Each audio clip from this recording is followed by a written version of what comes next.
Jina naitwa Joseph Kuruagiki, ni mwenyekiti wa kijiji cha Itilima. Kwanza nasikitika kupokea tukio lilotukia jana hapa Itilima. Tumepata tukio la kuua watoto wawili. Kwa jina mwingine anaitwa Nestori Henry, ambaye ni mtoto anasoma darasa la kidato cha pili. Mwingine anaitwa Mashigina Juma, ambaye hasomi. Watoto hao wameuawa majira ya kutanisha Jumamosi usiku.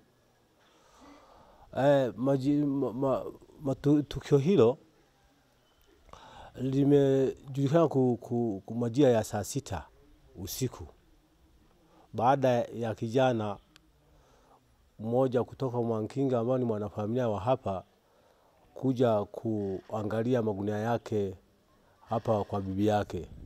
Majina naitwa Alex Zuye Doto, ni mmoja wapo wa wanafamilia wa tukio lililotokea siku ya Ijumaa. Mimi kama kaka yao nimehuzunika sana na tukio hilo. Wameuawa kwa sababu magunia ya mpunga iliyokuwa 15 ndio kilichosababisha wadogo zangu wauawe kwa sababu ya yale magunia.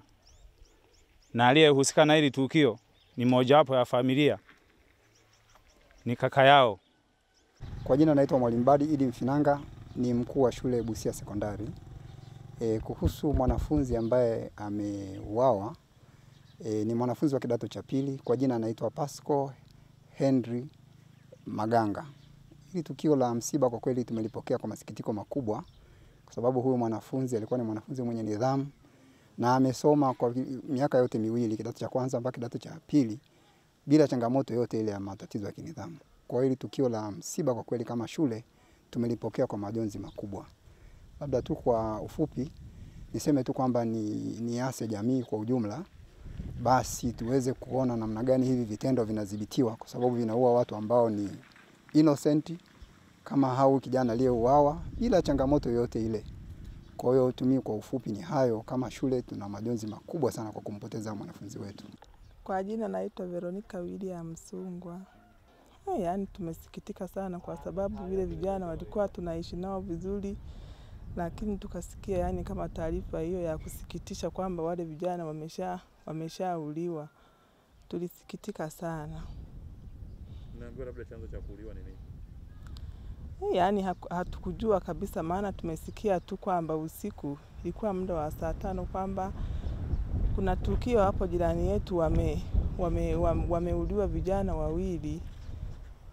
Ndo tukawa tunapiga simu tukaambiwa kwamba wale vijana tayari wameshakufa. Ili kuwa mwanafamilia bora wa Global TV, usisahau kusubscribe, like, kushare na kucomment. Baada ya kusubscribe, bonyeza alama ya kengele ili kupata taarifa kwa kila video inayopanda Global TV Online.